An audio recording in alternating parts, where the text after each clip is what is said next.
வணக்கம். உயிர் டிவி நேயர்களுக்கு தினமொரு திருக்குறள். வான் சிறப்பில் இன்று 20வது குறள்.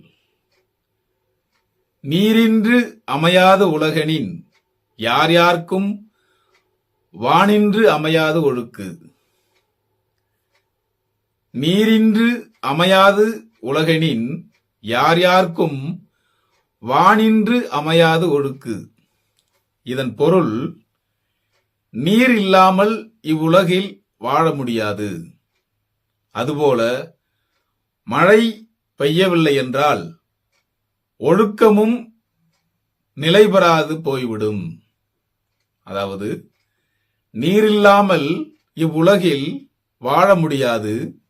அதுபோல மழை பெய்யவில்லை என்றால் ஒழுக்கமும் நிலைபெறாது போய்விடும் என்பதே பொருளாகும். உயிர் டிவி நேயர்களுக்காக தினமொரு திருக்குறள் வழங்கியவர் நான் உங்கள் வா பார்த்திபன். வணக்கம் அன்பு நேயர்களே.